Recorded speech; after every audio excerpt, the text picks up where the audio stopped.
Yeah, yeah. I like how they also design those. It looks kind of like old mission stuff.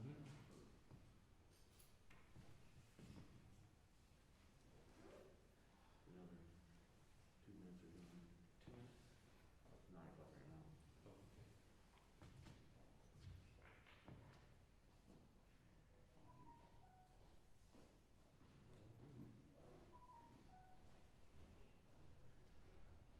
Sit back. I can start whenever, you think, or need to wait a minute? Not on yet. Okay, not yet. We're streaming this morning at the same time. Trying to get used to that, right? Because I know everybody at home is too. It's on now. It's on, okay.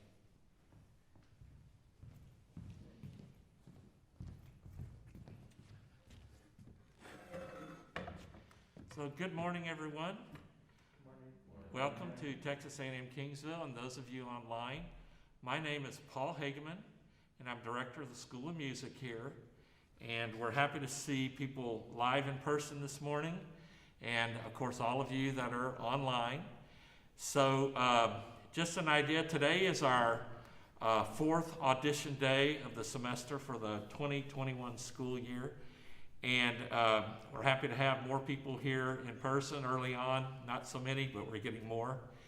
And we're all looking for the time when we can get back to normal, right? We're all hopeful with that.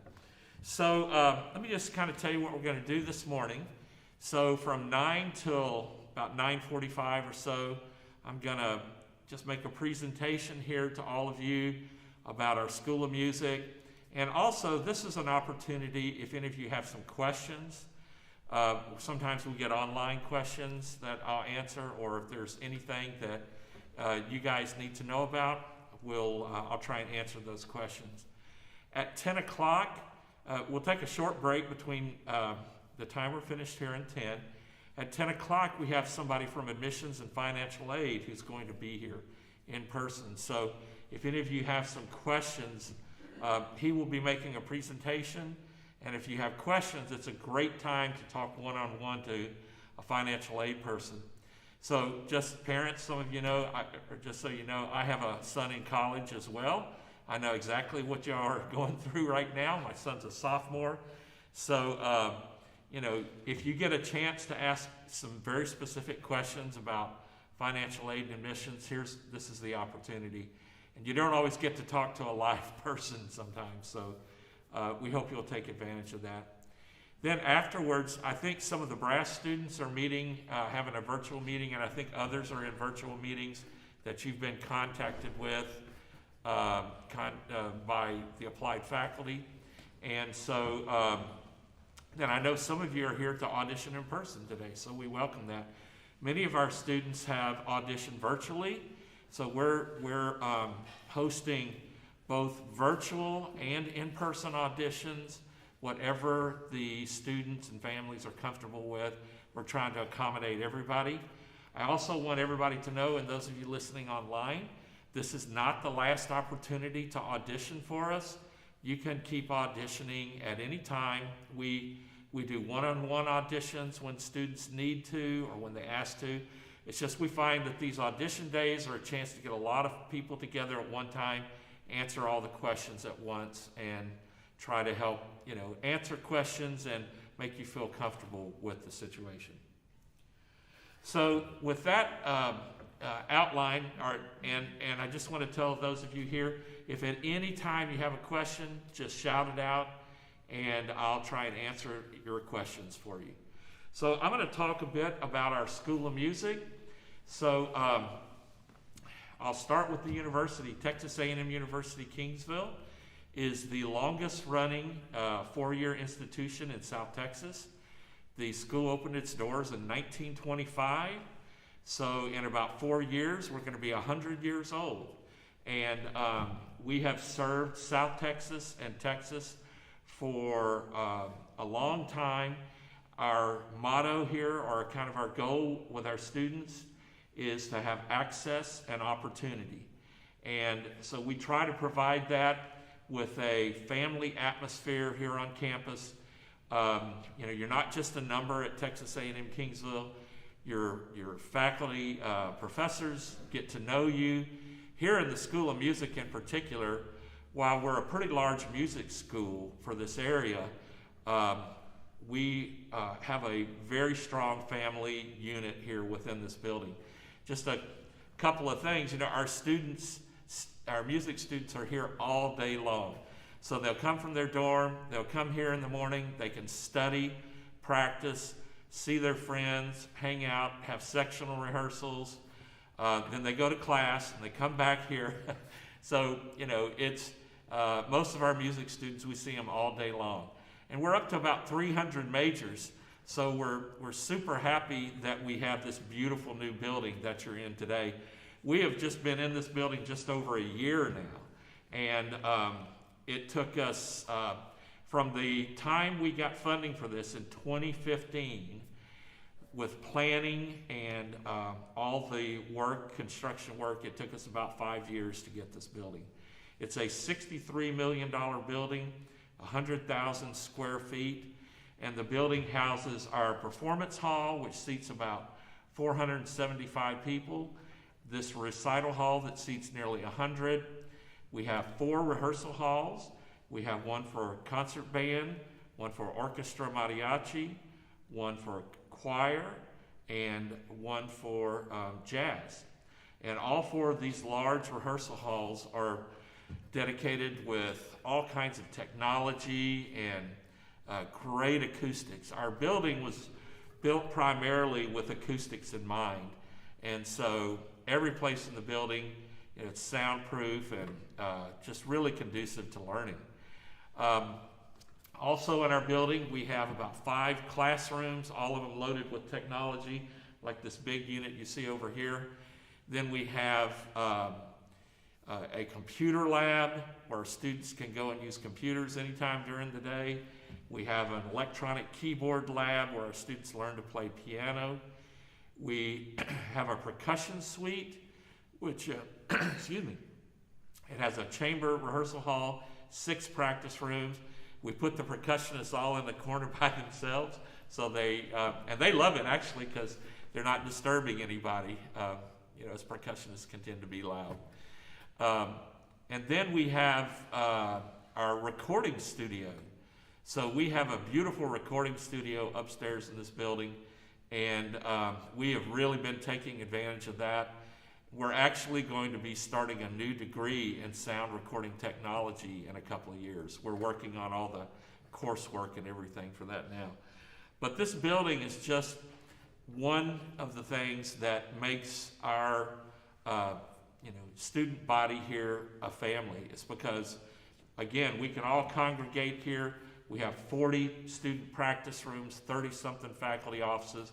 All our faculty are here all day long. So it's just a great atmosphere. So a little more about our School of Music. Like I said, we have about 300 majors.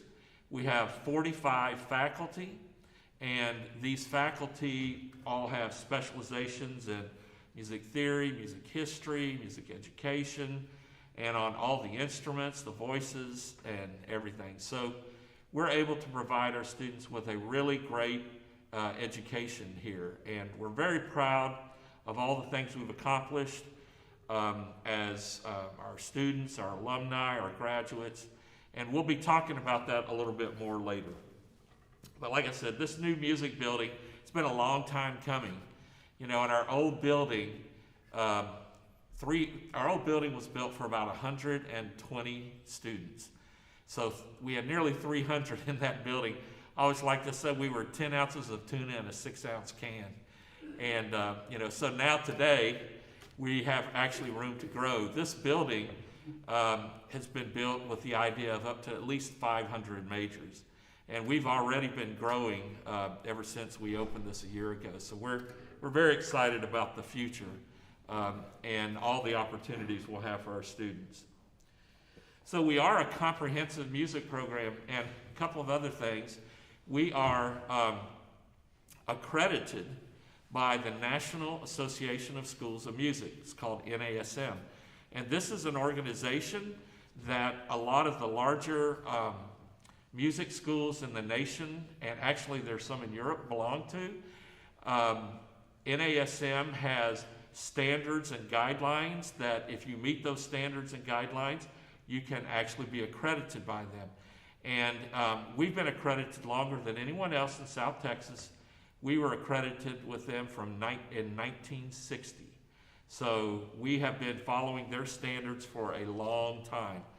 And the standards have to do with quality of education, staying current in music education trends, making sure that we're doing all the best practices for our students, including health and safety. That's a very big issue with NASM. And so, when we built this building, we used a lot of their standards to ensure that, the hearing health of our students was being taken into consideration from the very beginning. So we're very proud to be a member of NASM, and they also have a lot of guidelines in terms of code of ethics and other things, as well as curricular requirements. And we meet all those and exceed them in many cases. And I'll give you an idea about that. So we have to be reaccredited every 10 years. And our last reaccreditation was in 2017. Now it's about 4 years ago. And so they sent visitors down from different parts of the country to come and spend a few days with us. We wrote a report, a self-study that was 300 pages long. And they came in and checked everything that we did. And that year, there were 160 schools of music across the university that were trying to get reaccredited. And only 20 schools out of the 160 got reaccredited with no standards violations or anything. And we were one of those 20. So we were very proud of that. And we make sure that we are staying current with all the trends, with all the standards. And so, it's one of the things as a student, if you get a degree from an NASM school and you're looking to go to a big graduate school or something like that, they know that because you went to a school like ours that you have had a top quality music education. So we're really proud of that. Tell you a little bit about the degrees we offer here at A&M Kingsville. So we do have a master's program, and our master's program is growing. We have a master's degree in performance and in conducting, and those run during the year. Then we have one in music education that runs during the summers. As you might guess, our graduates and people in Texas who are school teachers can't go to get their master's degree during the year. So we have a summer program where they can go 3 summers in a row and get their degrees. So that program has a lot of band directors and choir directors, elementary music teachers that currently teach in South Texas that come to us in the summer. But our undergraduate programs, now we have a Bachelor of Music degree. And basically, in the world of degrees, there's 2 basic degrees in music. One is a Bachelor of Music, and the other is a Bachelor of Arts. And there is a difference between the 2 degrees. A Bachelor of Arts degree, a BA, means that 50% of the coursework is in music and 50% is in general studies. And that is the degree that you find at many liberal arts universities. The Bachelor of Music degree is considered the professional degree in music. And that degree, 67% or 2/3 of the coursework is in music, and the other third is in general studies. And that's the only degree we offer. We offer the professional degree. That was decided long before I got here. And that degree program ensures that we give the most musical education we can have for our students. So there's, our students' schedule, when they look at their schedule, they may have 2 classes that are general education classes, like an English or a history, and then all the rest will be in music. So that's one of the reasons our students spend all their time over here in this building, is because they're taking music classes a lot. So in our Bachelor of Music degree, we have a couple of different tracks. One of them is our teacher certification track. This is the most popular degree that we have in our program. Probably 85% of our students are in this program. That's where you will become a future music educator. And we have hundreds of our alumni out in the field right now teaching. For example, in South Texas, we estimate we have between 350 and 400 music educators from our program here that are out teaching right now. You can hardly find a school district in South Texas that doesn't have at least one of our graduates in it teaching. So we're very proud of that.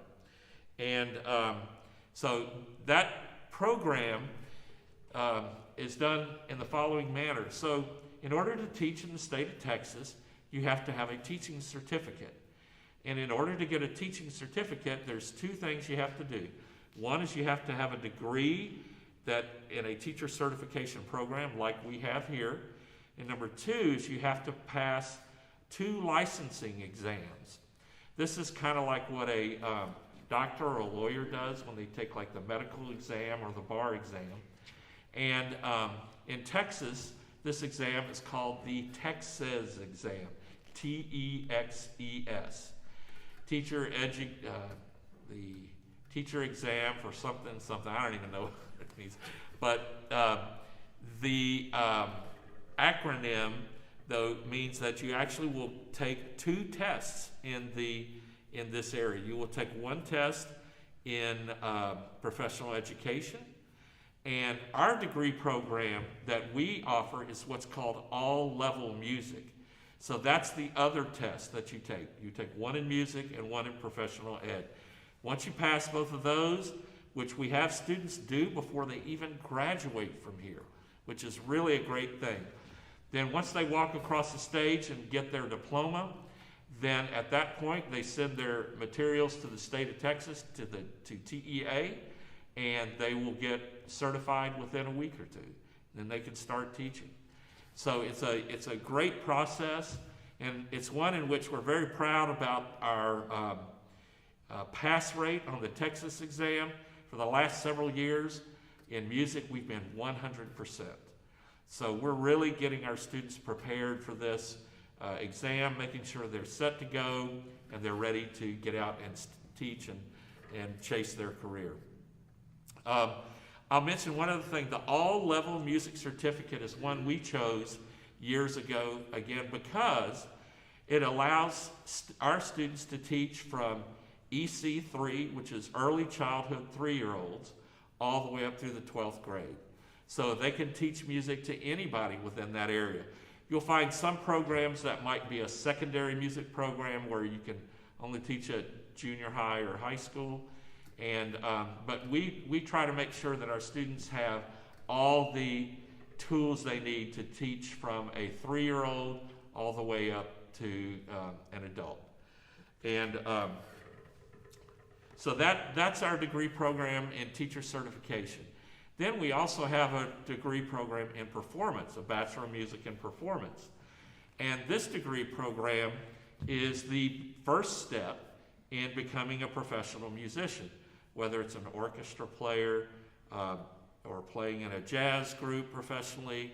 We also have some students that have gone on to play in military bands. You know, there's all kinds of opportunities. We also have some professional singers out there. But this degree program, we will tell you from the beginning that if anybody wants to do the performance degree, they need to be ready to go to graduate school. Because in today's world, getting a 4-year degree, an undergraduate degree in performance, is not going to get you a job, pretty much. And so what we do is we work really hard to prepare them for graduate school, and then we help our students get into a graduate music program that they want to go to. Many of our students have gone all across the country. We've had students, I'm going to start from the west and move east. University of Southern California, USC. We've had students at University of Northern Colorado, University of Colorado. We've had students at University of New Mexico, University of Missouri, Kansas City Conservatory, the Cincinnati Conservatory of Music, Indiana University, Eastman School of Music, University of Miami. All these are great big music programs, as well as all the big programs in Texas like North Texas, UT Austin, Texas Tech, University of Houston. We've had students that have gone to all those programs, get their master's, and in many cases, their doctorate degrees. We even have some of our music faculty where our undergrad students one day from South Texas went on and got their bachelor's, master's, and doctorate and are now back teaching for us. And we love that because those faculty are highly engaged in our program and they have an ownership here because they went to school here. So anyway, so any of you are thinking of performance, just know that is the path. And the good news is our students have done really well when they've gone to these big schools. On their entrance exams, usually they have no deficiencies. They can go right on into the programs, as well as getting many scholarships and teaching assistantships. We have many of our students will go to some of these programs and not pay a penny because they're so well qualified that they get full rides or they get graduate teaching assistantships, which pretty much pay for their tuition and even living expenses. So we're really proud of that, and just know that our faculty have a lot of connections around the country, and we can help you get into the school you want to get into. Many of our students continue here with us through their masters, and we're happy to do that. And some have done that, their masters, and have gone on to their doctorate at someplace else. So there's all kinds of options.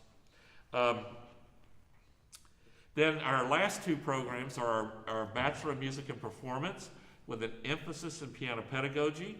That kind of trains you to have your own like community music school where you're teaching piano maybe out of your home or a local music business, something like that. And our final one is Bachelor of Music in Performance with an emphasis in jazz studies. So this program prepares you to go on to a bigger graduate program in jazz and pursue maybe a career as a jazz musician. So those last two are our newest degrees, and they've only been around a few years, but we have several students in those programs.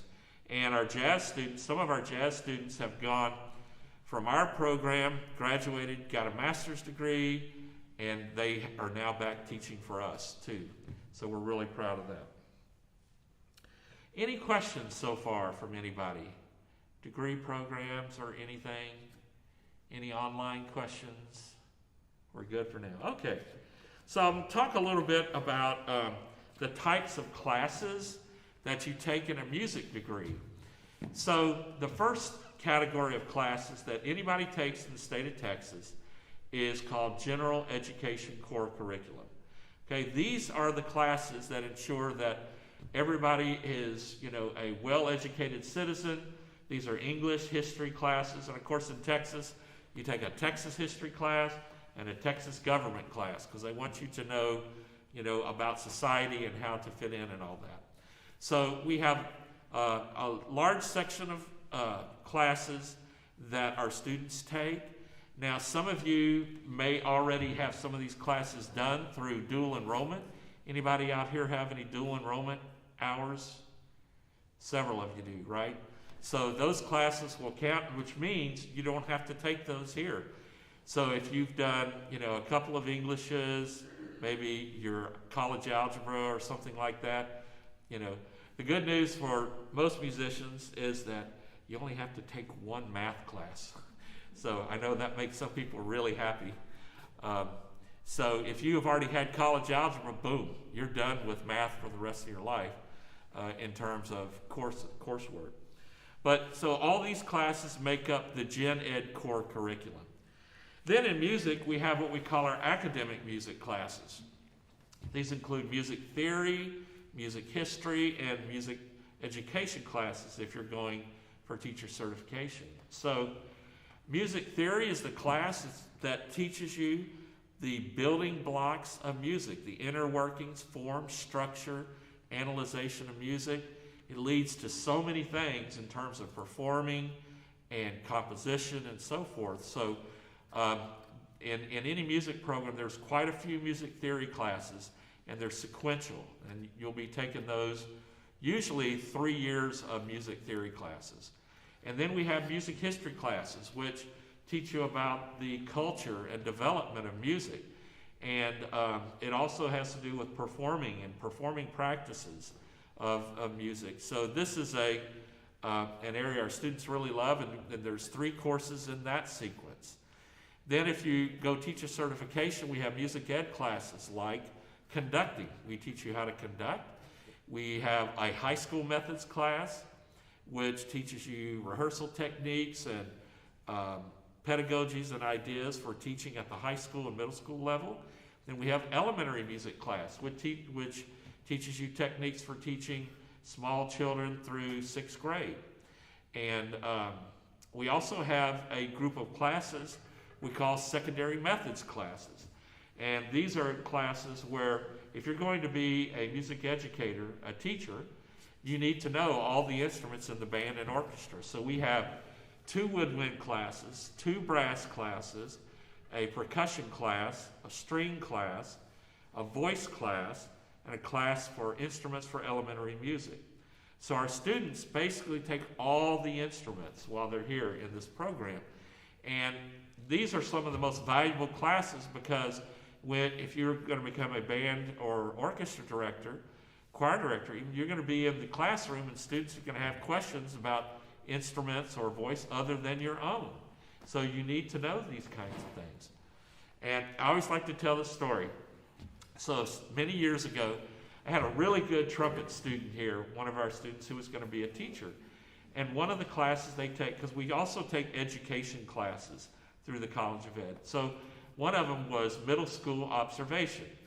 And y'all know how middle schoolers are, right? So anyway, this young man went to his first band rehearsal that he was observing. And the band director, this lady, introduces the student and says, "This is so-and-so. He's going to be a band director one day." And so he's observing. And the middle school kids all turn around like they're all excited to have a visitor. And so anyway, so his job is just to observe. Well, about 10 minutes into the rehearsal, a little clarinet player sitting right in front of him turns around and says, "How do you finger a G sharp?" So now, this is a trumpet player who had clarinet class probably 2 years ago, and he didn't remember every little detail. He says, I don't know. And she looked at him and said, "I thought you were going to be a band director." Whoa. So he comes back to my office that day and says, "Sir, you'll never guess what happened." And he told me this story. And I said, "Well, what did you do? What did you tell her after that?" I said, "I'll go home and I'll get my clarinet book out, and when I come back tomorrow, I'll show you how to do that." And he did, and the point of this story is, of course, we can't know everything, but because of what he had learned, he knew that he had a resource. And so he came and got his resource, and he helped the student the next day. But it was an eye-opening experience for him because he said, "I never, when I'm sitting in clarinet class 2 years ago, I didn't think anyone would ever ask me that question. So I need to be ready." And he's a very successful band director now, doing great work. But it's one of those aha moments, right, that we all sometimes live through. And so I like to tell that story because it's important. We can't be expected to know everything, but you have to be ready, you have to be on your toes and ready to respond when you have questions like that. The other thing I'll tell you that the state of Texas does about these music ed degrees is that anytime you get a music education teacher certification, you're able to teach, like I said, EC 3-year-olds through 12th graders. But you can also teach in any area of music. So if you're an instrumentalist who's never been in choir, you're actually eligible to teach choir if they need it. And if you're at a little 1A high school, the superintendent may come to you and say, "Well, hey, you're doing such a good job with our little band program. I want you to start a choir." And you're the music person. And maybe you've never sung in choir your whole life, but you had voice class when you're in college. You had choral methods when you're in college. You go pull out those books. And your answer to the superintendent is, I'll get right on this. I'll get this done. And you start doing it. Some of our most successful teachers have been people who've crossed over into another area, and they've become very successful. So it's it's one of the things, you can't be ready for everything, but we try to prepare you enough to where you have the resources to do this. We often have students, our former graduates, come back and say, like to me sometimes, I'm the jazz program director. They say, sir, it's a clarinet player. They want me to start a jazz band here, and I've never played a jazz band. I said, okay, let's get started. And I help them and guide them through, and we start doing that sort of thing. So you never know what you're going to be. And my final story here is, okay, I'm from Louisiana. I went to graduate school in Colorado. I started here at Texas A&M Kingsville in 1983. So my first job here, I was teaching all the low brass. I was the assistant marching band director. I was the jazz director. I was teaching music history. I'd never thought I would be teaching. But the other class I was teaching, I was the mariachi director. Me. I'd never heard of mariachi before. And so they asked me to take it over, and I said, okay, let's go. So what I did is I had couple of students in the group that were fantastic mariachi musicians. And so I said, okay, you guys are going to teach everybody how to play. I'm going to supervise the group. I'm going to make sure that you have good rehearsal technique and all that, but y'all are going to teach the content. And for 5 years, I did the mariachi. I loved every minute of it. It was a great experience for me. And, my music education background allowed me to realize that, I could apply the same techniques from concert band to mariachi, just in a different type of music. And so, you have to be flexible, and you have to learn to do those kinds of things. So, our program really prepares our students. Our students have lots of leadership opportunities as they become juniors and seniors. We give them the opportunity in marching band to be a section leader or a drill, to teach drill. In a concert and jazz band, we allow them to be section leaders and run sectional rehearsals. In the choral program, they have section leaders there as well who work with the students. So, we count on the fact that when our students get to be juniors and seniors, we're going to give them leadership responsibilities, because those are the kinds of things that also help them grow personally, professionally, and it's super important to have those opportunities, and we look for ways to do that. Okay, other types of music classes we have applied music. So all of our students take a private lesson every week with their major professor. And students love these lessons. It's one-on-one teaching for an hour, and the professor will assign them things to work on for the week in practice room. It's very individualized instruction. The other thing that I'll tell you is so great about the way music schools work and the way we work. So our applied music faculty are also the academic advisors for our students. They're part of the advising program. So if, I can tell you, my son is at a big school where he's in another major where there's hundreds of students in that major. He might get to talk to his advisor once a semester, maybe, but most of the time he's on his own. Here's Dad, I'm a college guy. I'm trying to help him figure out his schedule and get his classes, but I don't know much about computer science, so I don't know which classes to tell him. So it's been difficult. And here, our students, our music students, meet every week with their advisor. And so the advisor will say, hey, how are your classes going? This is your applied teacher. How's your practicing going? Blah, blah, are your classes? Do you need any help? And we are talking to them all the time and helping them. That's one of the reasons our student retention rate is the highest in the university. And when I say student retention, that's like students who start in our program and we retain them each year. We have usually an 80 to 85% retention rate, and the state average is 60%. And our university average is about 65%. So we are by far the highest in the university. So we are, and it's the one-on-one work that we do with our students, and we're making sure that our students get the help they need when they need help. So we're very proud of that. Then we have our ensembles. We have like 30 ensembles here at A&M Kingsville. We have the only college marching band in all of South Texas. We have 4 concert bands. We have a concert choir, chamber singers, opera, musical theater. We have 3 to 4 big bands in the jazz area, 2 to 3 combos, our Latin jazz ensemble. We have Mariachi Javelina, which was the first university mariachi program in the United States. We started ours back in the late 1970s, and we've been going strong ever since then. Then we have all of our studio ensembles. So there's flute ensemble, clarinet choir, double reed ensemble, there's woodwind quintets, there's saxophone quartets, saxophone choir, there's trumpet ensembles, horn ensemble, trombone choir, tuba euphonium ensemble, percussion ensembles, string quartets. It goes on and on. So all these groups meet each week, and many of these are run by the applied professors and have been super successful. Again, I'll tell you about some of those in a few minutes. But students love playing in ensembles. That's where most of us got our start, right? When I was in high school, I loved playing in jazz band and in marching band, and that's one of the reasons I wanted to be a music teacher, because I loved it so much. The other thing is we have a lot of recitals here. We give 150 to 200 concerts and recitals a year. We often have 2 a night, or sometimes even 3 a night.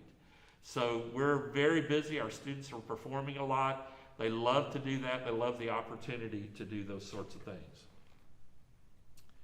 Okay, any questions yet from anybody? That's pretty much the types of classes that our students take. And like I said, they're very busy. It's well known on campus that music students are among the busiest students on campus. We have more classes because we have more things to cover. And besides the fact that we need to go to class and study and do our homework, our students practice. They're in this building practicing 2 to 3 hours a day, many of them. So we are one of the few buildings on campus that's open on weekends. We keep our building open so our students can come practice. And we're open every night until 11 o'clock at night. Most buildings close at 6, but we stay open so our students can come here and practice. Again, we consider this building our students' home, and that's pretty much the way they think of it too. So they're here all the time, working together and supporting each other. So I want to tell you about some of the honors and awards that some of our student groups and students have won. And I'm just going to mention the things recently, just within the last year or so.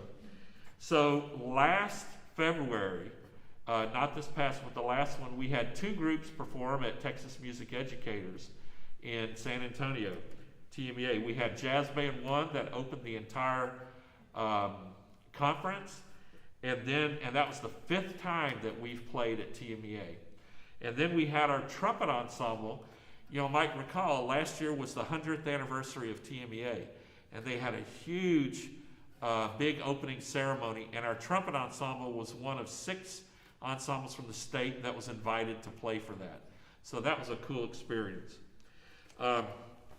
Last year in January, our musical theater program submitted a recording of one of the tunes they had done in their program, and they were selected as a finalist by the National Opera Association. And they traveled to Cleveland, Ohio, and performed that scene as one of 3 finalists. And they actually performed it at the Rock and Roll Hall of Fame, so that building. So that was really cool. They had a great time doing that. Our Wind Symphony, which is our top concert band, last year won 2nd place in the American Prize competition, which was where you submitted a recording and for American music. And then they won 3rd prize in the Ernest Bacon competition. So these were national competitions they entered, and they came in 2nd and 3rd. So we're really proud of them. This past fall, many of our vocalists went to the National Association of Teachers of Singing Texoma conference, which was Texas and Oklahoma. And from that, we had 8 semifinalists and finalists, and 1 student who came in first in her category and will probably be going on to nationals to perform. Our trumpets this year we had 2 groups that were semifinalists in the trumpet ensemble competition with the national trumpet competition. And then we had 1 student who was in the finals for, I believe it was solo repertoire, and 1 who was in the finals for concert band excerpts. It's like a military band thing. So I think we're still waiting on the results of those, but they did great work, and our trumpet ensembles have been in the semifinals and finals every year for the last several years. So Jazz Band 1, our top jazz group, we just got word in the last couple of weeks that we were recognized again by Downbeat Magazine as an Outstanding Performance Award in the graduate big band category. And so we won, we're getting an Outstanding Performance Award this year. We won one last year. It's the first time we've ever been back-to-back winners. And this is only the 4th time we've done this in all the years here. So it was a big honor. So our horn ensemble and our horn studio is getting ready for the International Horn Society Conference. We are hosting it here in 2022. So it'll be summer 2022. We'll have French horn players coming from all over the world to Kingsville to have a conference. And we're the host school for that. Our horn ensemble has competed twice in this competition, once in London, England, and once in Belgium, and both times they won first place in the world. So really great honor that we're getting to host the conference here this year. Our tuba and euphonium group, last year they were supposed to go to the regional conference in Oklahoma City, and of course it was canceled due to COVID, but I think they're going to be invited to another one very soon. Our trombones, they have 2 things going on this year. So one of our student quartets, trombone quartets, is a finalist in the International Trombone Association Trombone Quartet Competition. So this summer they're going to travel to Georgia and perform there and compete, and we're hoping for a win. And then our trombone ensemble has been invited to the Midwest Band and Orchestra Clinic in Chicago in December. So they will be going up to Chicago to perform there. So big honors for them. Also, our clarinets are going to be performing at the International Clarinet Fest. And I believe it's in Fort Worth this year. And they will be performing there over the summer. And our flutes have been invited to perform by the National Flute Association. And I believe it's in Dallas this year. Now, both these groups are selected last year, but because of COVID, they were moved to this year. But they're still getting the chance to go and perform. These are just some of the things that our students are involved in. And, you know, we've had students traveling all over the world, literally. Our trombones went to Valencia, Spain a few years ago. Every summer we have a study abroad program that our students go to Vienna, Austria with our music history professor. They get to go and experience music in Vienna, where Mozart hung out and all these other folks. And it's an amazing experience. And we run these types of programs every summer. Of course, last summer we did because of COVID. This summer, I think the same thing's happening. But as soon as we can get back to it, we'll be doing that. These are just some of the things, like I said, that our students are doing. And behind every one of these student groups is not only is the dedication of the students there, but our faculty to help them and to help them grow and become better musicians. Okay, so finally, I want to talk just a little bit about the audition process and kind of how we do things. So today, if you're here to audition or if you've sent in a recording, we will have a panel of our faculty listening to these auditions to determine acceptance into the School of Music. And so students, once you have performed your audition and the committees have looked at it, they will send the results to me, and I will email you a letter with either saying, you've been accepted, or sorry, maybe next year. And these acceptance letters will go out, and we'll invite you into our program. Also, by auditioning either virtually or in person, you're also eligible for a scholarship. So these scholarship auditions, we will make determinations on the students who can receive some scholarship assistance. Now, I'll tell you, we wish we could give, almost every student a scholarship, but, money is not, we don't have that kind of money to give everybody one, but we try to help as many students as we can. And a little bit about that. So if we offer you a scholarship, NASM and our accrediting agency says that we need to know by May 1st if you're going to accept the scholarship and come here or not. It's kind of like in athletics, where there's a signing date that students have to sign their commitment. We do the same thing in music, and May 1st is our date each year. So we will recruit students, and we recruit everybody until May 1st. Once that day comes, we need an answer whether you'll be coming here or coming to another school. And I'll tell you this, we hope you come here.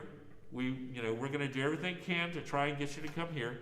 But if you don't come here, we hope you go to another school, and we hope you follow your dreams and get your education going. So we won't be recruiting you after May 1st, because at that point, your focus should be on going to college wherever you're planning to go. It shouldn't be where we're still bombarding you, asking you to come to school here. So that's kind of the deadline date, and most schools in Texas are members of NASM, and we all follow this same program. So, but we do ask, if you know you're not, if we offer you a scholarship and you're not coming, let us know as soon as possible, because that way I may be able to offer that scholarship to another student who might be coming. And we're just trying to help everybody we can as much as we can.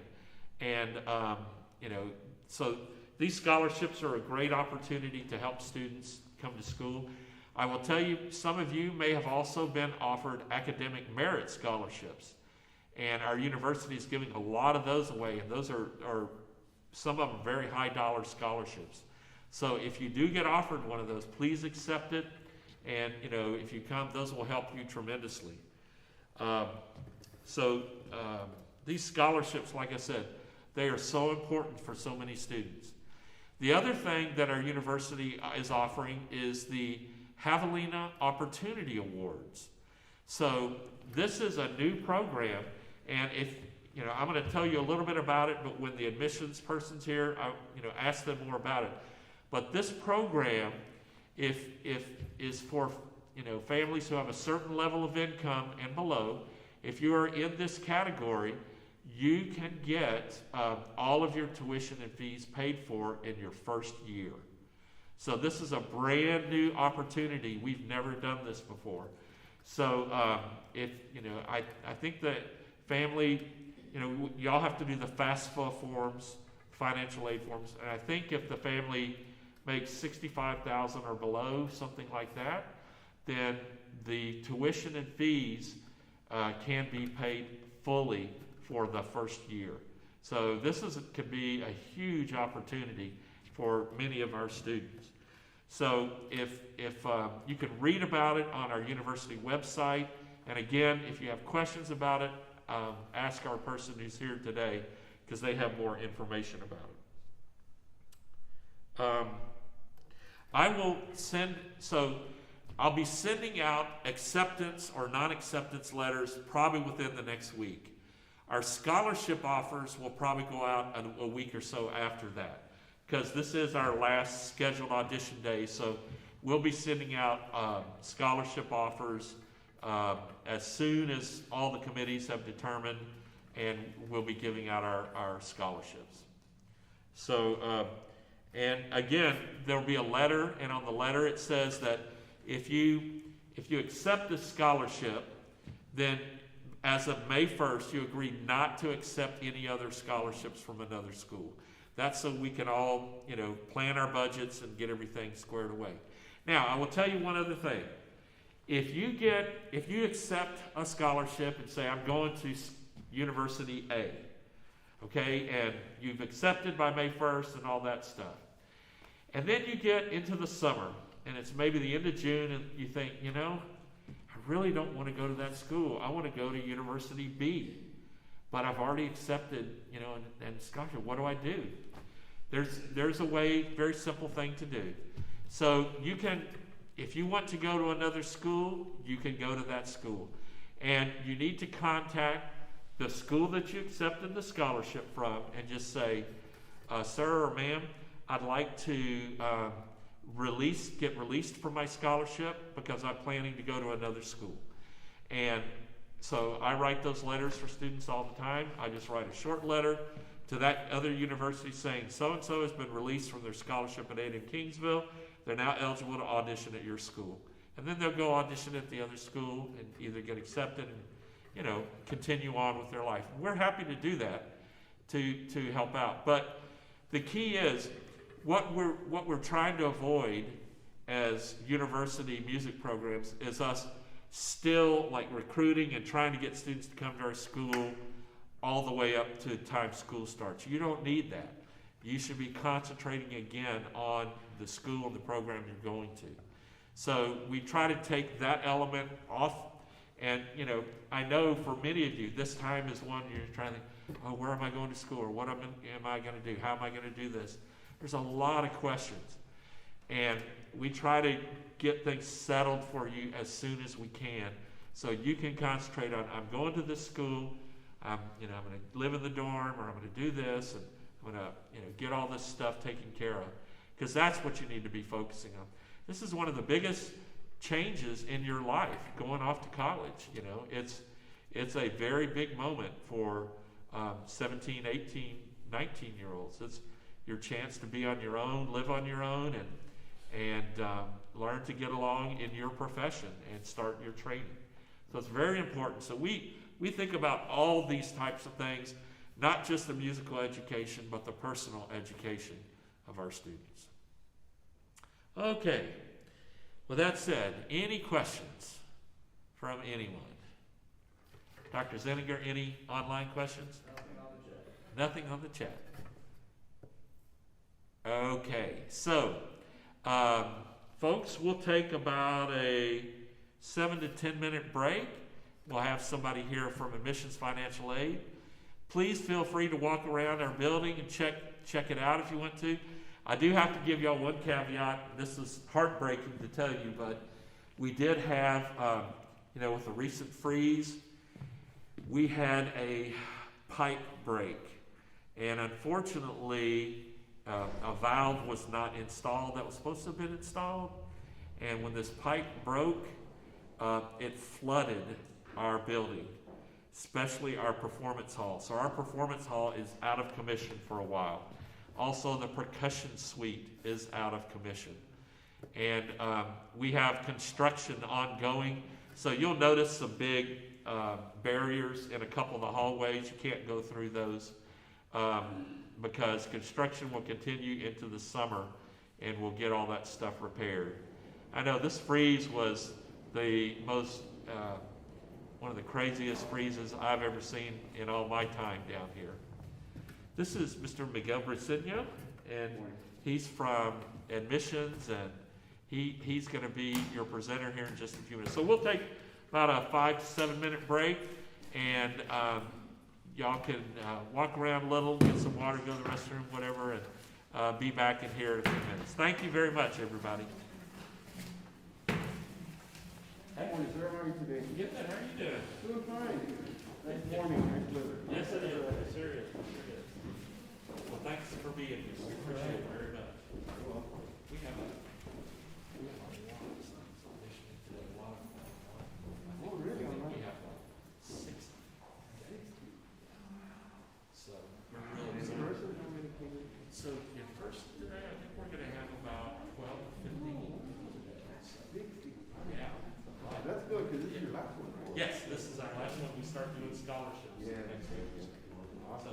so much for No being problem.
have some packets up here, so one per family. If you want to come up and pick one up, feel free.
You want to come up and pick up one of the packets?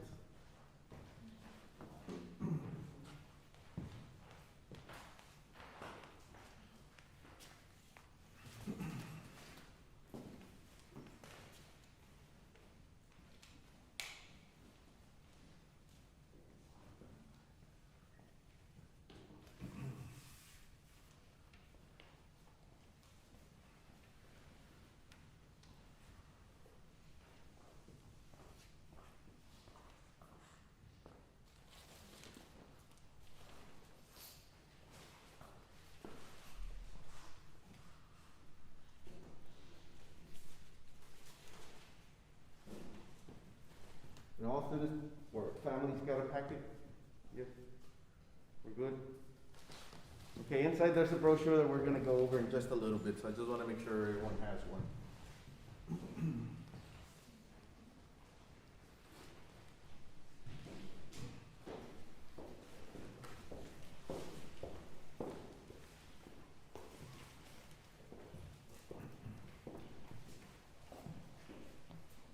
You want to come up and pick up a packet?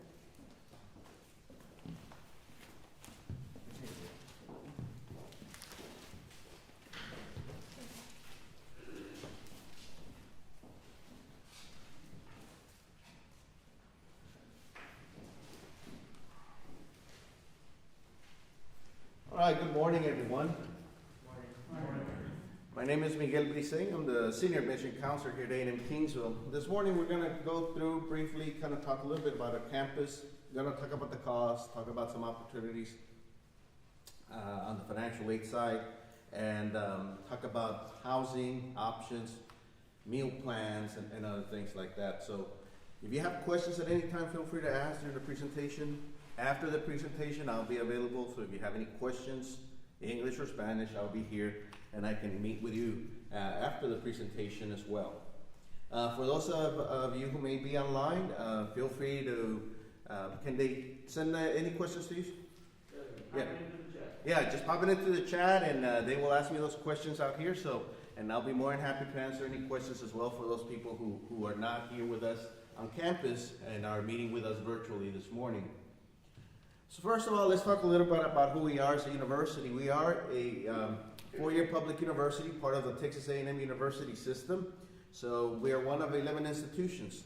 We maintain, we kind of started in 1925, making us the oldest four-year continuous institution in South Texas. But we maintain a lot of things. Even though we're part of the A&M system, our colors are blue and gold. We are javelinas. We've never changed that. We just became part of the A&M system. So it's kind of taking a look at one of your school districts where you may have different schools, different high schools, and every high school might have a different mascot or different colors. They're just in the same city. For us, it's the same thing. We're just in the same state. but we're in different parts of the state. We are a 4-year accredited or a university, so just know that when you graduate from here, if you decide to move on to other campuses for a master's or doctoral, you are graduating from an accredited institution as well. And because of that, we do offer federal, state assistance to our students who come to the university as an accredited institution. A quick glance at our university. We have about 7,000 students here on our campus. Most of our students are from South Texas, and for us, South Texas really is what we call just above the coastal bend area all the way down to the border area. We do get students from San Antonio, students from Houston, we do get students from Austin. Last weekend on Saturday, we had a Saturday open house event. We get students from the Frisco, Dallas, Fort Worth. And actually in the past, previous days, we've had students from the Dallas-Fort Worth area coming in. Last Saturday, we also had a student from Midland coming in as well. So students come from all throughout the state. For us, we do get students from different states. We do have students from different countries coming in, and they compose our 7,000 enrollment here on our campus. Currently offer 98 undergraduate degrees, and we also have about a 16-to-1 student to professor ratio. That means for almost every 16 students, we have one full-time faculty member. That's great because in our campus, we only have 4 large lecture halls on our campus. And so the chance of a student coming in and being in a lecture hall are very slim. Most of your classrooms for us here, the average is about 45 or less, okay? Of course, during now the pandemic, this is a lecture hall, you know? This is usually reserved just for recitals and, you know, fine-tuning little things here and there, but this is now a lecture hall. For the fall, things may change, and I'll talk a little bit about what we're hoping to do as we move into the fall semester. We are Tier 2 research-intensive institution. That's on the number of awards and number of grants that we receive at this institution for our graduate programs. This is great because there are many students in the undergraduate level that get to participate, and this allows them to move on to the master's programs or move on to the universities with that experience. Many of them being able to transfer out to another institution for their master's or doctoral with scholarships because of that hands-on opportunities that they got here at this university. We are ranked number 1 in Texas public schools for accelerating potential in the Coastal Bend and the Rio Grande Valley. So there's other universities in South Texas and the Coastal Bend, but our students are number 1 in potential earning after graduation. And that speaks volumes. So just know that when you graduate, you're gonna find a job and you're gonna be able to get a job that really pays well for us compared to other students. We're the 6th most affordable institution in Texas, and that's taking your tuition, your fees, your room, your meals. Looking at everything, we're ranked number 6 as the most affordable in the state of Texas. We're among the highest starting salaries from public universities in the state of Texas, and our graduates are earning an average of about $49,000 upon graduation. Okay.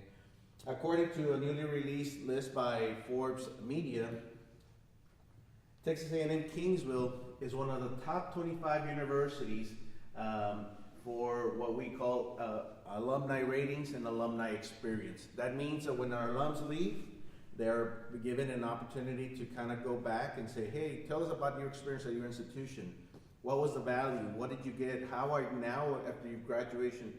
Is that degree working for you? You know, being able to tell people who graduated from Kingsville, you know, are you getting jobs? What is your potential?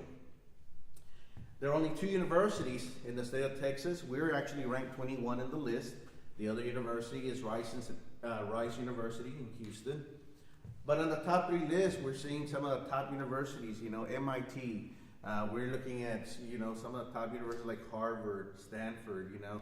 We're in that list of top 25 for when students leave saying, wow, my experience, and they're grading everything, you know, like I said, the cost, the faculty engagement, student life. They're rating all these things, and now after graduation, this is what I can do. So that speaks volumes as to who we are as an institution here in South Texas. Now, our university has 5 different colleges. We kind of break all our programs and group them into colleges. We have the Dick and Mary Lewis Claiborne College of Agriculture and Natural Resources. This is our animal science. This is our range and wildlife science, plant and soil science, our ag sciences courses. We have one of about 20 programs in what we call the Animal Wildlife Veterinary Technology. And this is very distinct for students who don't really want to go to vet school. They kind of want to stay, after 4 years, they want to stay and go work in a veterinary setting. And ours is very unique because ours is animal, which is what we consider large animal and wildlife.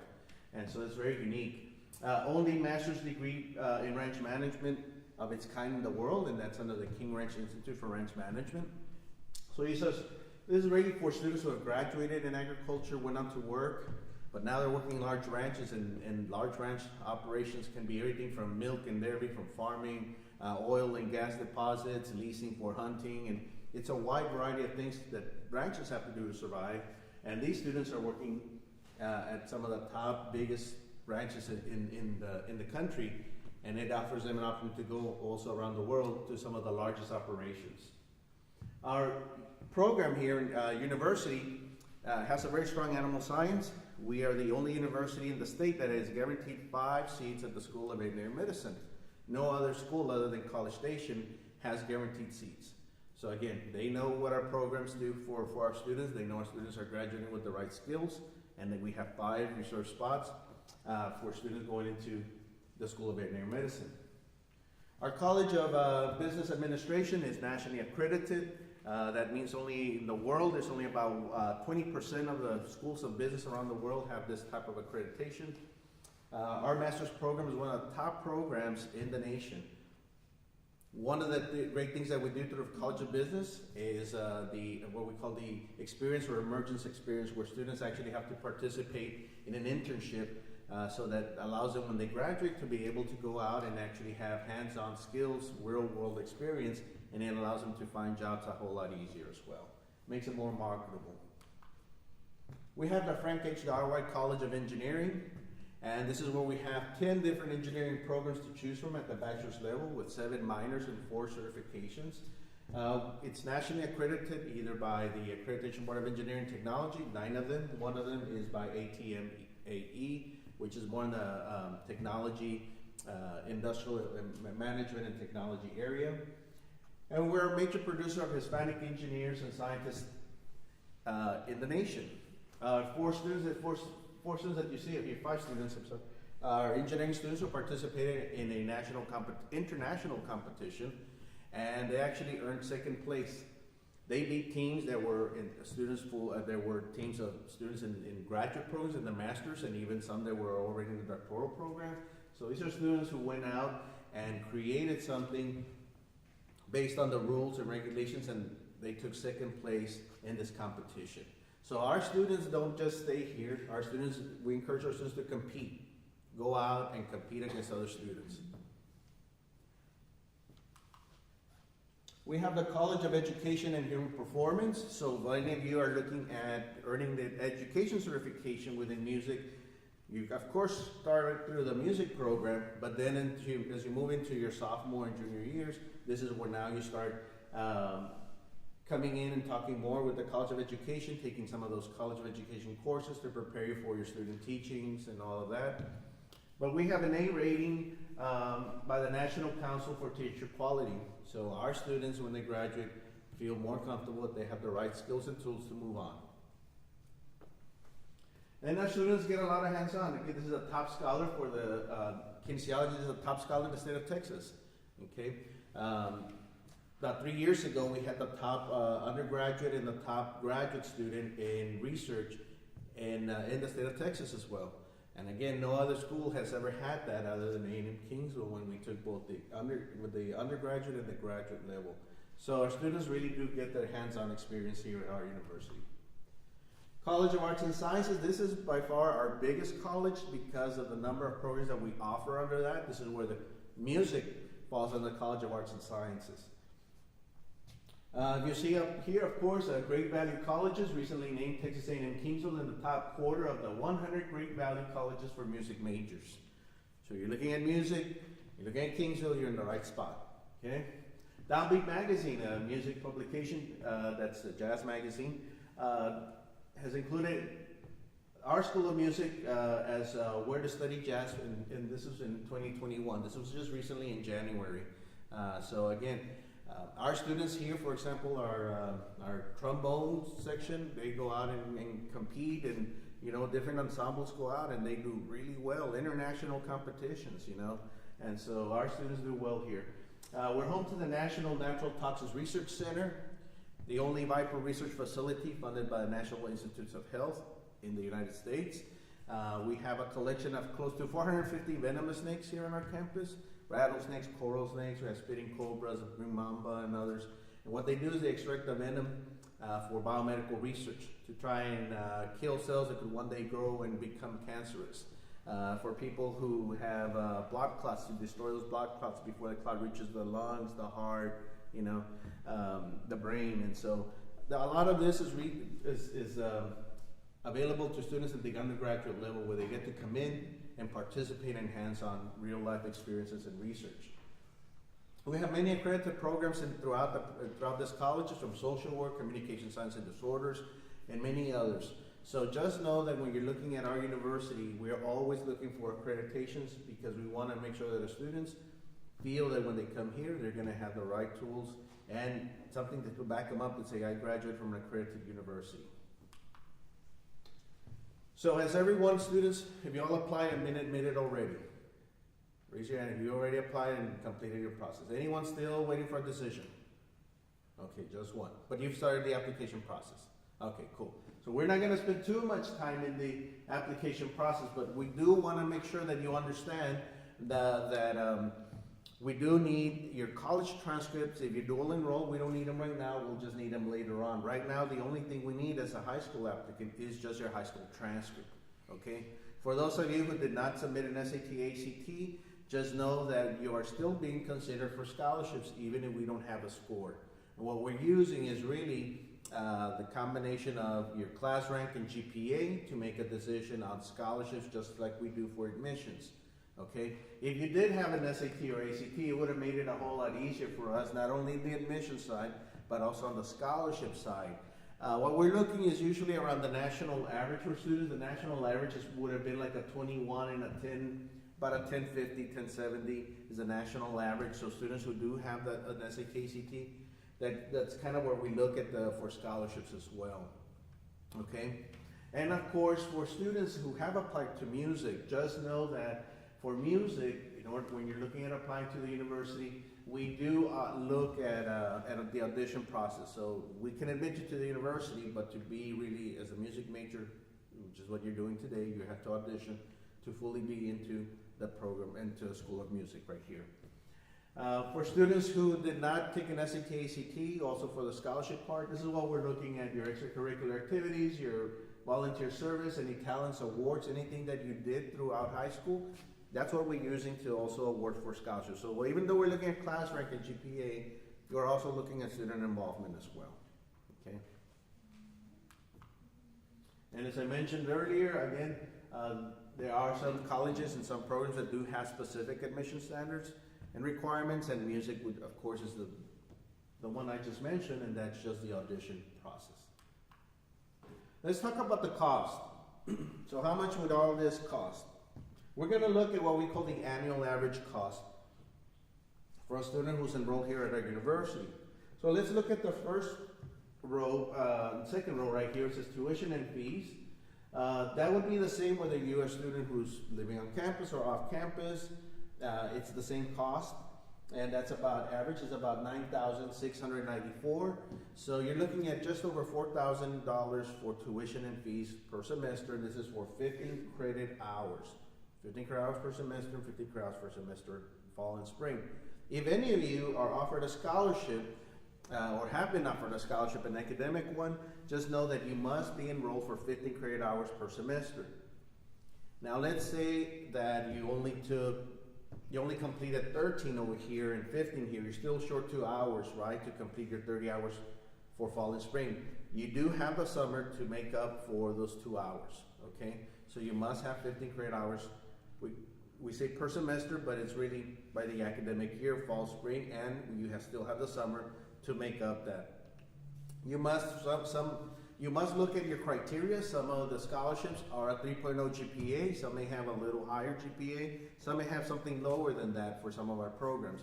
So make sure that if you know, you're looking at your GPA all the time, and you make sure that not only are you taking the right hours, but you also have the GPA requirement. Many scholarships are automatic renewal, so that's great, because as long as you do your part, the scholarships can be renewed automatically, okay? So make sure you're looking at the criteria, look at all those things that we're asking you to do. When you meet with your academic advisor online for this fall semester, when you're registered for classes, that's when you're gonna need to let your advisor know, hey, under the scholarship, I need to take 15 semester hours per semester, okay? And they'll work with you to make sure that you have a plan to complete that, and make sure that you are able to have that opportunity to renew your scholarships as well, okay? Room and board. Of course, if you're looking at home, we still do a budget of about $2,000. I know mom and dad probably won't charge you rent and stuff, but you do end up paying for stuff many times. And so students usually ends up paying or buying stuff for their room and other things. So we average about a $2,000 expense. Students that live on campus, $8,787 is the average cost per student. There are two different types of residence halls, and we're gonna get a little bit more into the cost in just a little bit. But this is the average cost for a student that lives on campus. Student that lives off campus, about $9,452. That's what we kind of budget. That's what we kind of think that you're gonna need, whether you live at home, that you're gonna live on campus, or you're gonna live off campus when it comes to cost. We look at books. Books about $1,244 across the board, or about $600 per semester. You don't have to purchase the books from here from us at A&M Kingsville. You can purchase your books online. You can purchase books from your friends. It doesn't matter. It's really up to you. But on campus, we do sell new books, used books. Many classes now offer the e-books, so you can actually have an electronic version of that. And we also have some titles that are in the rental program, so you can actually rent a book. You kind of bring in a debit card or credit card, you leave a deposit, you take the book, you use it, you bring it back, and they return a certain part of that deposit back to you, okay? So again, transportation, $2,324 for at home, $1,160 for campus, and $2,324 for living off campus. So transportation, we don't charge you transportation, just like we don't charge you for books. Transportation, we kind of create a budget because we know that if you come to the campus, if you're driving, we know you're going to have wear and tear. That's gas, oil, insurance on your vehicle. That's why the students that live on campus have a lesser one, because they don't really move their cars as much when they're here. Everything's pretty much walking distance, okay? But the students that live at home have to commute, drive in. Students that live off campus would also have to drive in. That also includes about $150 of parking permit a year. So that's all included in this budget right here, okay? Miscellaneous, you'll notice miscellaneous about $1,657 or $1,716 if you're on campus. And that's really, miscellaneous can be anything. For music students, you always need to make sure you might be coming in and you're playing clarinet, but then the instructor says, man, you're really good at clarinet. If you only had a better instrument, you only had the top quality instrument, and guess what your students want to do?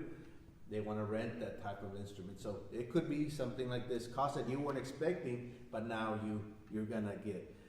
Maybe as a music major, once you come in, you've had a Hewlett-Packard computer, but once coming in, it's like, man, I really need the Apple because I want the software that comes with it.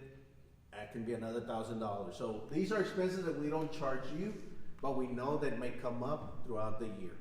Okay, so we try and create a budget for a student, knowing that they may have those additional expenses.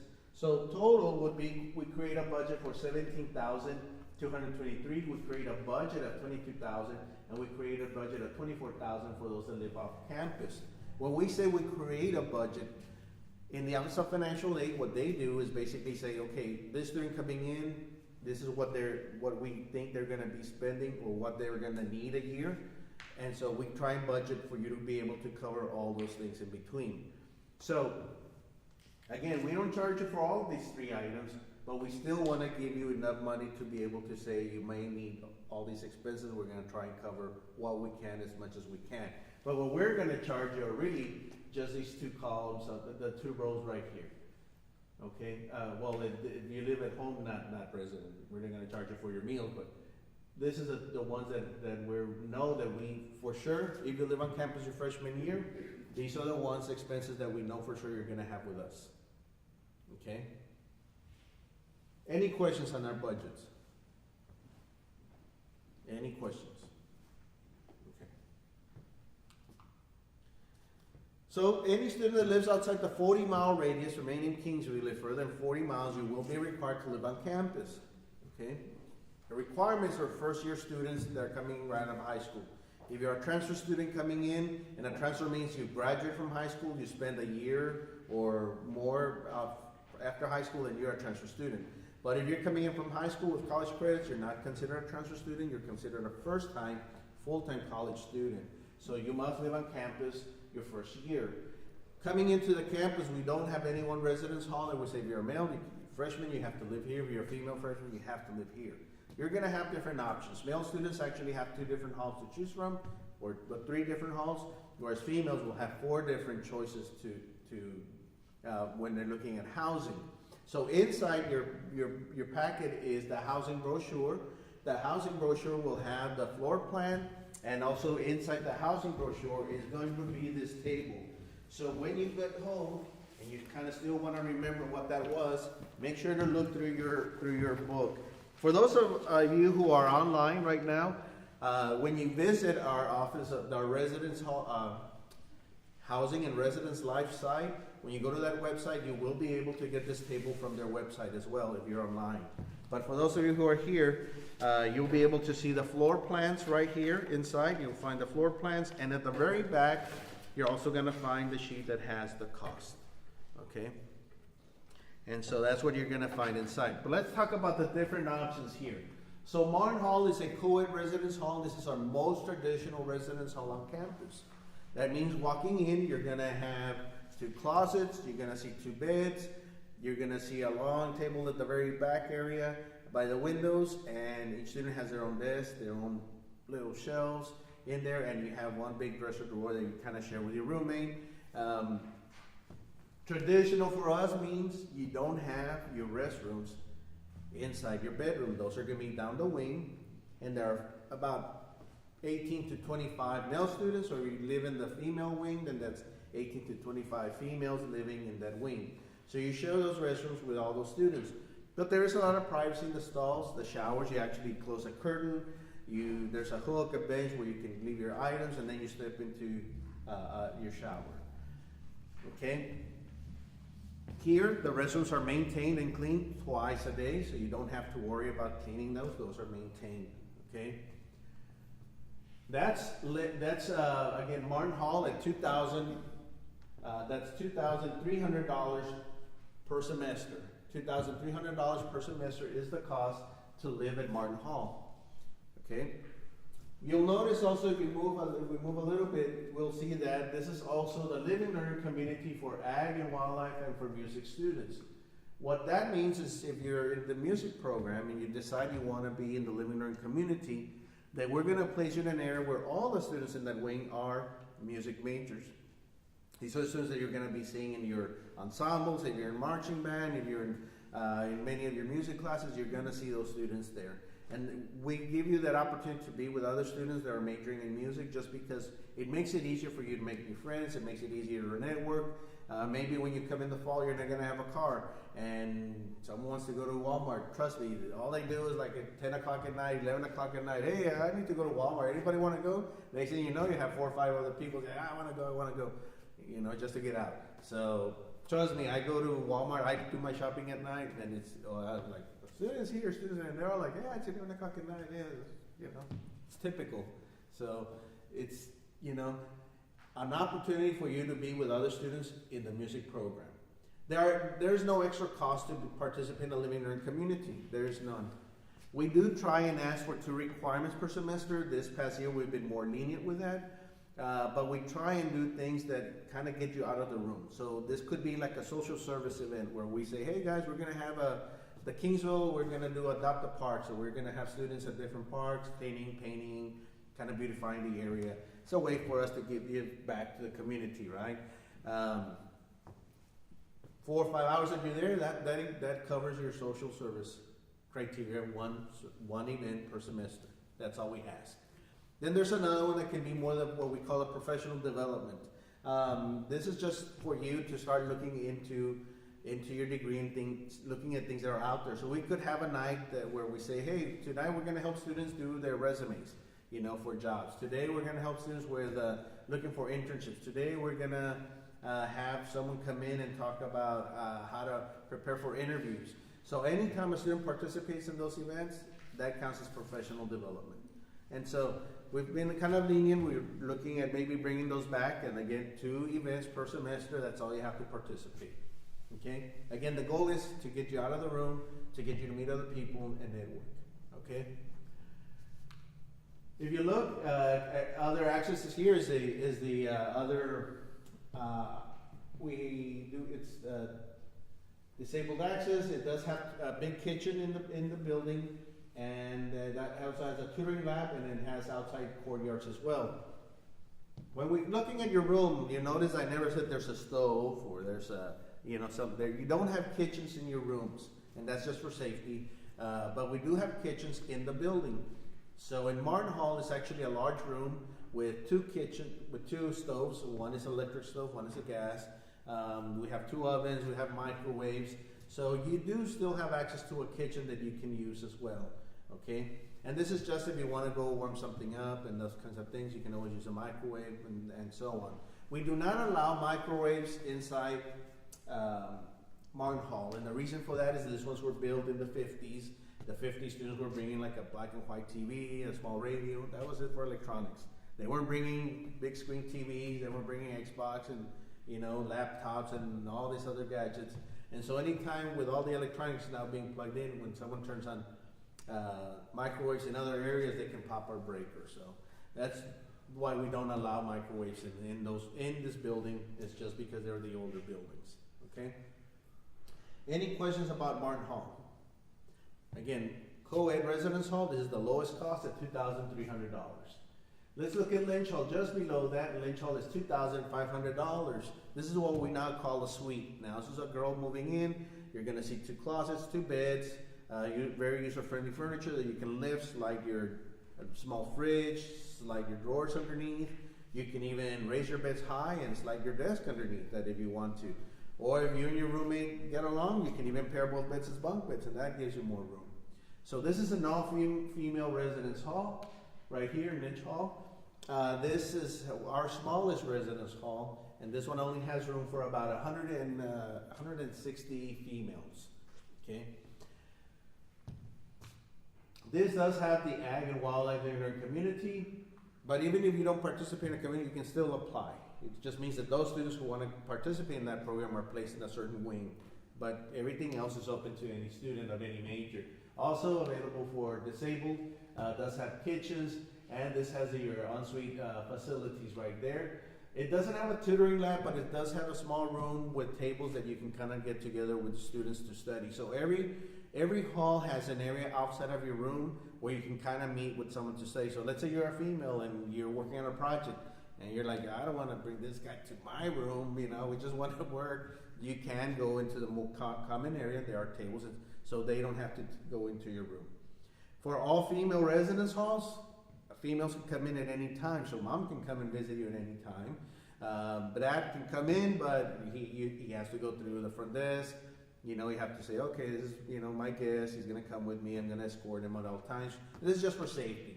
We don't want any guys just walking into the girls' residence hall. So all of our buildings, side doors are exits. You can come in with a swipe card, and there are cameras so they know who's coming in. But the front desk is open from early in the morning from 8 to about 10 o'clock at night. So if you're bringing a guest, they have to check. You do have to check in. The same goes for the all-male residence hall at Martin. If it's a friend of yours, a guy can come in at any time. Dad can come over and visit at any time. But if mom wants to come in, it's like, hold on, mom, you got to check in. So this is just for safety, okay? From there, we move on to Lucio Hall, and you'll see Lucio here for a 4-bedroom and Lucio here for a 2-bedroom. Then you'll find Mesquite Village West for a 4-bedroom and Mesquite Village West for the 2-bedroom. The cost is going to be the same at Lucio and Mesquite 4-bedroom, and the cost is also the same for Lucio and Mesquite 2-bedroom. So this is more of the apartment style living. This is where you walk in, you have a small living room with fully furnished, a small kitchen table, and then it does have an area to kind of place a television, TV stand. It does have a counter in the front, and the counter allows you for some space for storage. There is a small sink where you can kind of wash your cups and things like that. And you're allowed to bring a microwave into that one as well, okay? Then you have 2 private bedrooms. Bedrooms includes your desk, your drawers, your bed, that again, the same thing, you can raise your bed, slide your fridge or your drawers underneath. You can raise it higher and slide your desk underneath. So there's more flexibility in the room. But there is one restroom, one shower. You share the shower and the restroom with your roommate, but there are 2 vanities, 2 areas, so you can kind of keep your toothbrush on your side, they kind of keep theirs on their side of the vanity. So 2 different areas, lavatories to use in that room. And so the 4 bedroom is pretty much the same, other than expanding the space. A bigger living room, 4 private bedrooms, and 2 complete restrooms. Okay? You'll notice that the 4 bedroom, which is up here for those 2, $3,200 or $3,400 if you're moving into the 2 bedrooms. So it's $200 more per semester to be in the 2 bedroom, and that's just because you have to share. You only share that space with another student as opposed to sharing the space with 3 other students. Okay, this is a co-ed residence hall. Co-ed in this case could be that you as a female could be with another female student, but across the hall may be a 2 bedroom with 2 male students. Okay. For safety and security, again, all the side doors are still locked. You can only access through your card. But the front door means that there's no need to come in, and actually mom and dad can walk in with you. They can go to your room, but they don't have to check in because it's a co-ed residence hall. Okay? Now, one important thing to note here about living on campus is that here in this one, you actually have the privacy. You're in your own bedroom. If you move or decide to go into music because you want to be with a student, but you're just not sure you want to share the room with another student, you can request for a private room. And so for about $400 more per semester, you can actually request a private room, and you'll have the entire room to yourself per semester. Okay?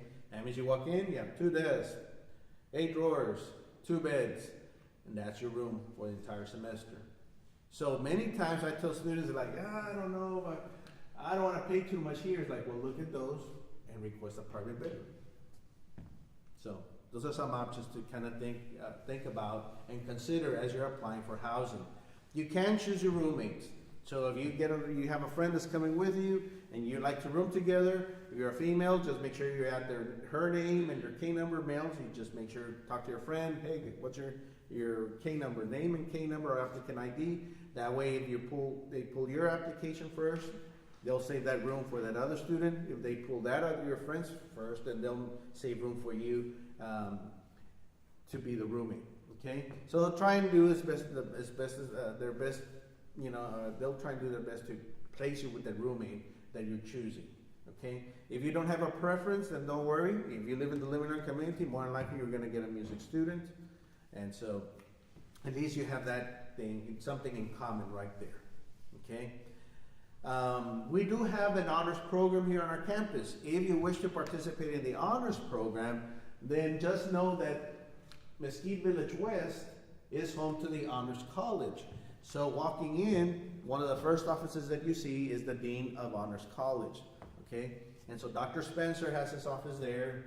Ms. Sue is there as the assistant, and they're just there to make sure that whatever you need regarding your classes or the honors program or anything, then they can help you out. Our honors program works very different from what you're used to in high school. So in high school, when you participate in honors, you have to take English honors, you have to take your science honors, you have to take your math honors. Here, you take 1 honors course per semester. When you register, they're going to say, hey, which honors course do you want to take? You choose, and you register for that class, and that becomes your 1 honors course for that semester. Next semester, when you register, again, this is your classes that you can take, and these are the choices that you have for honors. You choose which one you want to take as honors, and you register for that course. So 1 course per semester. instead of having a lot of honors courses per semester as you do in high school. There's no cost for to participate in the honors program, but there's some advantages. As an honor student, you're given first choice to live in Mesquite Village West automatically.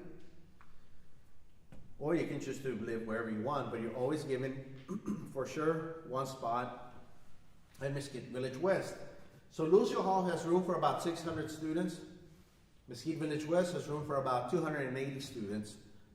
Right now, the 280 spots that are available in that hall, about 110 are honor students, the other ones are not, but there was room, and so they get to still live in the residence hall.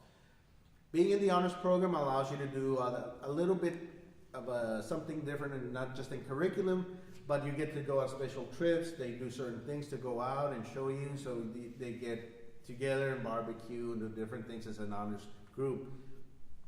Let's say you choose to be in the honors program, and they give you a list of courses, and this semester you look at it and say, well, I'm going to take political science as an honors. The difference would be, had you not taken that course as an honors, you could have been in a classroom with about 37 other students. As opposed to in political science honors, you'd be in the classroom with about 14 other students. Okay, and everyone in there would be in the honors program. Another difference could be that in political science, let's say one of the faculty members, Dr. Goswami, for example, could say, hey guys, get ready, give me your a subject. What do you want to do your research on? Something about government. And you can choose anything in government. Wouldn't matter. You have to do a research project. But let's say he's also the faculty member for your honors class. When he comes in, he's going to say, okay guys, time to choose a subject.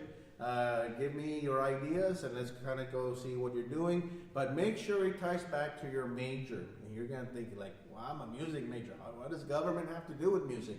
Well, if you're going to be a teacher, now teacher and government, there's a big, okay, what about teacher salaries? What about retirement funds?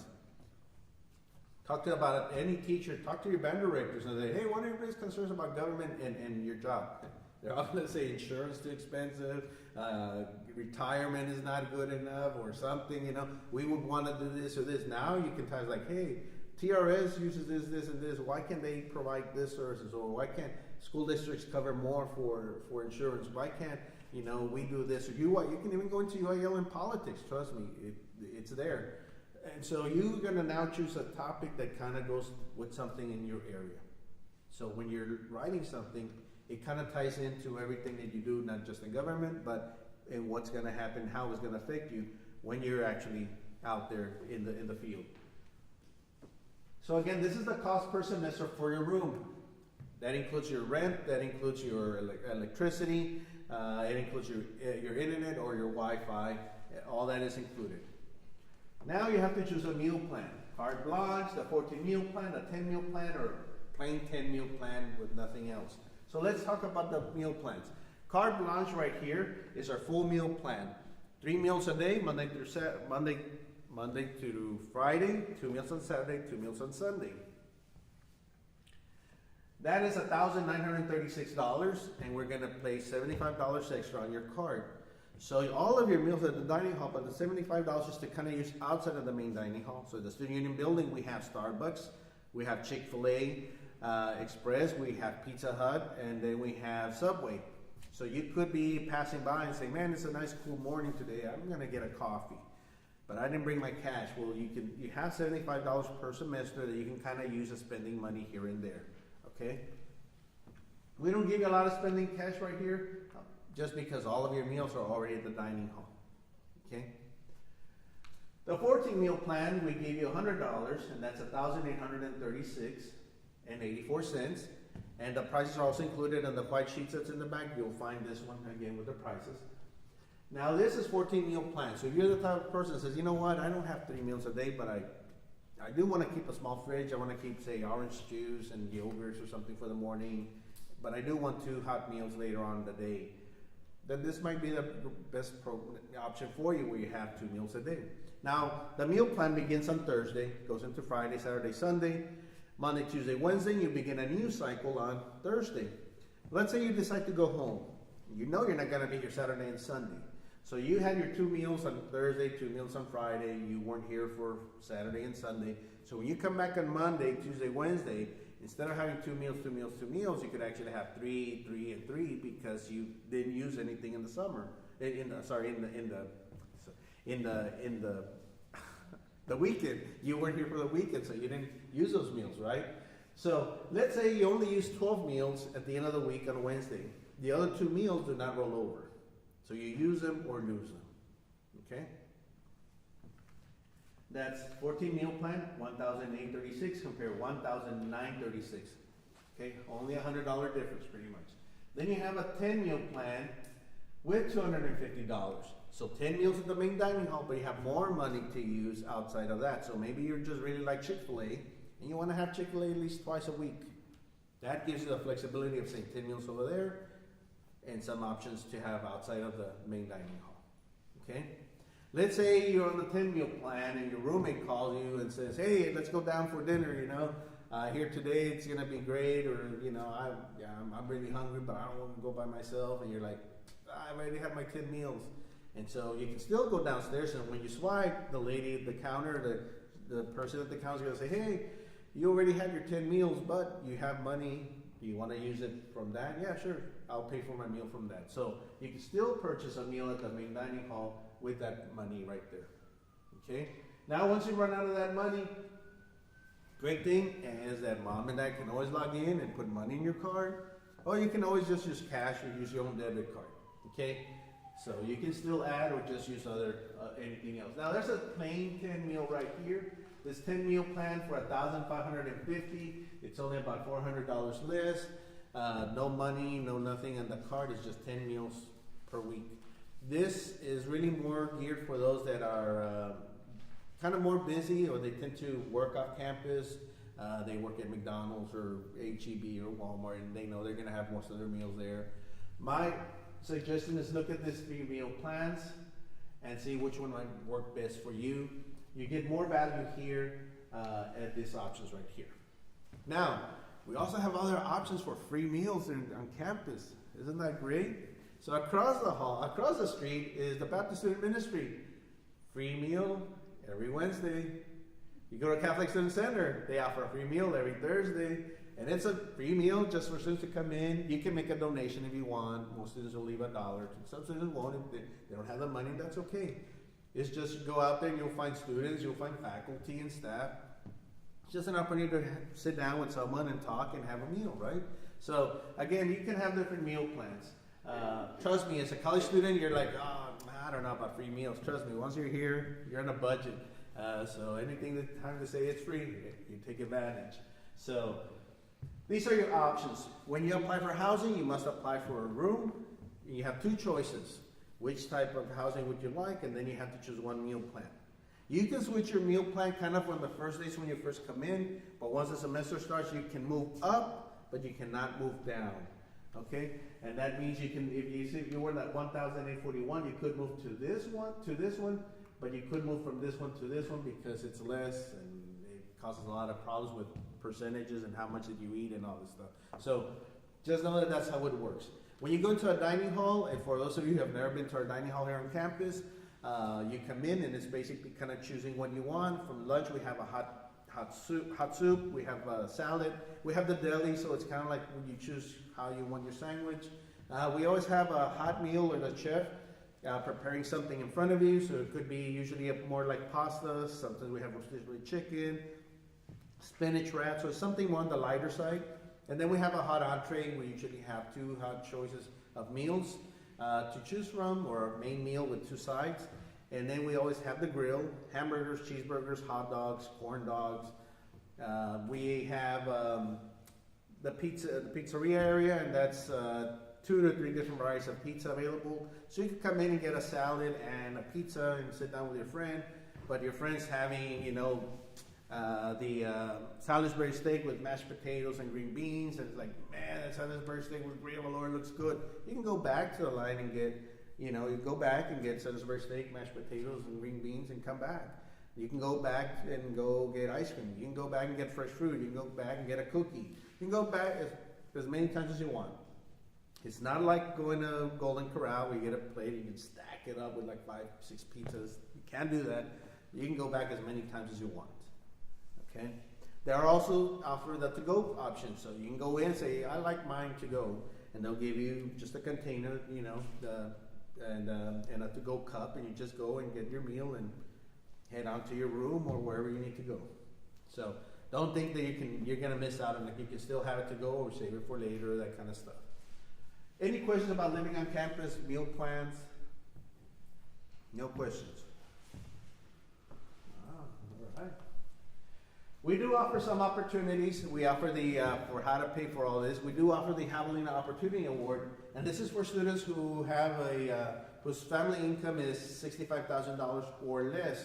What we do is we know if you're $65,000 or less, we know that you're gonna qualify for some grants, but you may not qualify for a lot of grants. So for that includes a Pell Grant, it could include the Texas Grant, a local residential grant, or RPEG as we call it. And so if there's anything that hasn't been covered in the tuition and fees part, that's where the Javelina Opportunity Award comes in and covers for that balance on the tuition and fees only. Okay? It doesn't cover room and meal, it only goes for tuition and fees only. So if you go to our main website at Texas A&M Kingsville, this is on our main page, and you can always click there to find more information.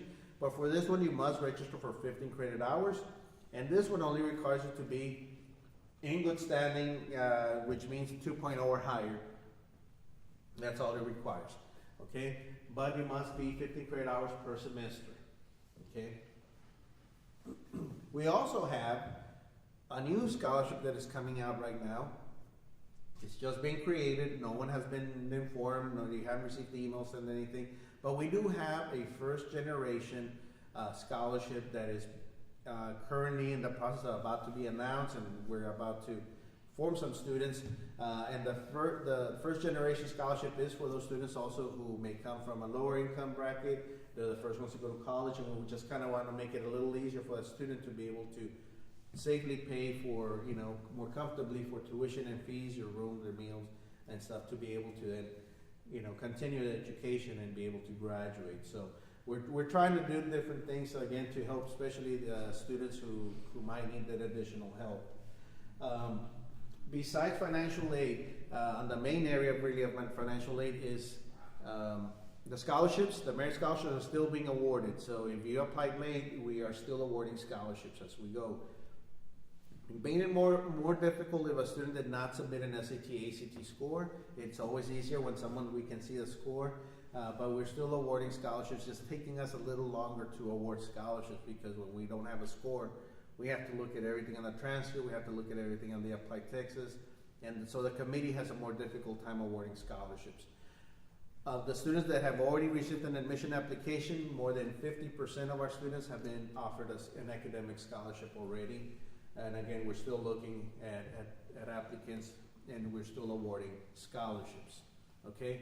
Of course, the music students, you're part of your audition search for music scholarships, and that'll be coming up pretty soon once the auditions are done, okay?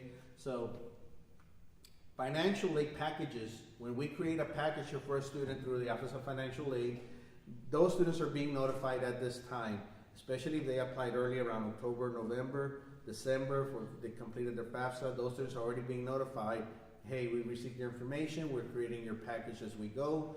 For students who did apply early but haven't heard, you need to log in, you contact the financial aid, make sure that we're not missing anything. Some of you may have been selected for verification. This is when the Department of Education and the Office of Internal Revenue Service kind of get together and say, let's do an audit. Audit means show us your information. If everything's correct, then the process continues on for awarding. Okay, but it can be a delay. We don't want to delay any more than we have to. So please make sure that you always check your financial aid file when you're here on our campus. Now, this Alumni Opportunity Award is not going to be part of the award letter. Okay, so we're not going to say, hey, part of the Alumni Opportunity Award, this is how much we're going to give you.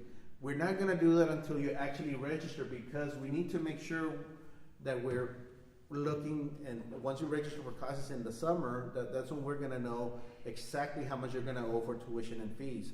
So some of you may be registering for 14, some may be 50, maybe some even for 16 hours. And that's when we will know exactly how much you owe. Once you register, that's when we know if this has to kick in to help you pay for tuition and fees. Okay? So again, just don't forget, financial aid is really important. If you haven't submitted a FAFSA, do one as soon as possible. January 15th was a priority date for scholarships, but we're still awarding scholarships because we've noticed a lot of students, due to the pandemic, they weren't in school, they were trying to do everything virtually, not only class-wise, but also applying for colleges, and it delayed a lot of students. And it wasn't just us here in Kingsville. This was almost every university across the country was seeing a big delay in applications and everything coming in as well. We do have one more Saturday open house event, and that'll be on April 24th. So you can still come over and visit us. You're gonna get almost the same information that you are, but you know, it's up to you if you want to come in and kind of look at the residence halls and other stuff. But for those of you who are here today, you can still visit the residence halls today. So all you have to do is in the back of this housing brochure is a map of our campus. On the very back, and then you'll notice that all our residence halls are going to be just on the other side of University Boulevard, starting with Lynch. Then towards the backside would be Martin Hall, Lucio Hall, Mesquite Village West. So all our residence halls are almost in the same area on the other half of this campus. Okay. They do close for lunch, so that's usually the only time they close. But other than that, you can just walk into the front office and say, "Hey, I'm interested in taking a look at a room," and they'll be glad to show you one of their rooms. Okay. If you have any questions, of course, our information is on the brochures. We have our numbers. It's also housing. Also has a card. And it has their information also in some of these sheets. So call us if you have any questions at any point. We'll be more than happy to help you out and answer any questions. Send us an email at admissions@sabuc.edu and let us know how we can help you. If you kind of want to visit the campus, but you didn't get a chance to, it's your first time out here, we also have what we call we also offer the QR drive-through tours. The drive-through tours, you stop by University, and you go straight down this street, there's something through this, you're going to turn to University Boulevard, you're going to see a map, and in front of that you'll see a bench, and there's a little sign with a QR code, it's about this big. And the QR code, you just press it in there, or you can go to our Visit Us, and on our main page for Visit Us, you can also find information for a QR code, find the location, and from there you just follow from stop number 1 to stop number 2, stop number 3, stop number 4, number 5, number 6, 7, 8. And so it kind of gives you a guided campus from the comfort of your vehicle. Just have a smartphone, take a picture, takes you to the website, and you just kind of follow along. It's a recording as you're moving along, kind of letting you know what you have, what we do on campus. So we have the QR code. We do that for students and families who weren't, too eager to go out and have a guided campus tour. We know many people still want to be able to kind of do things on their own for social distancing. But you can use it today on a Saturday. Use the QR code and visit the campus. Okay. We have a football game today, starting at 1 o'clock. Yes, it's football season for us. Everything got moved from the fall to the spring. So this is our second game for the Howling. It starts at 1. There are only 3,000 tickets available. As of yesterday, there were only a few more. I don't know if there's any tickets left, but if you want to try, you can. And purchase your tickets if you want to stay for a football game. So a little different.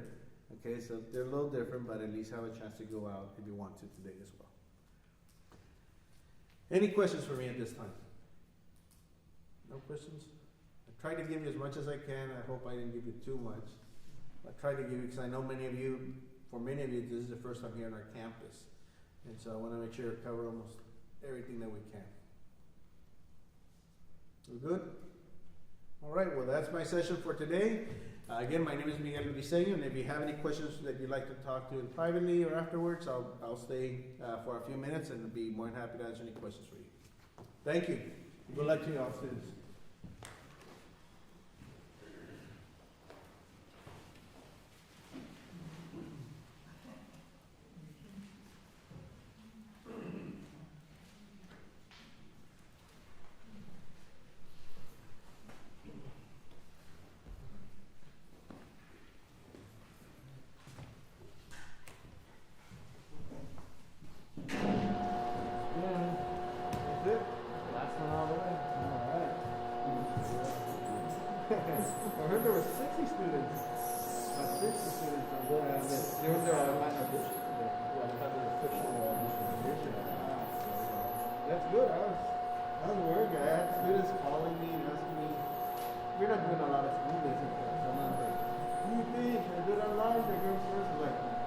just one in person, and it's, yeah, I feel much better being with someone, instead of recording. It's like, well, remember your audition, you gotta be, well, you're in a room with a lot of echoes, talk to your teachers, come use the band hall, you know. So, you know, we're kind of worried. Try to get them back to the place. Yeah, I know. We're very close to just a few numbers behind where we were last year. Really?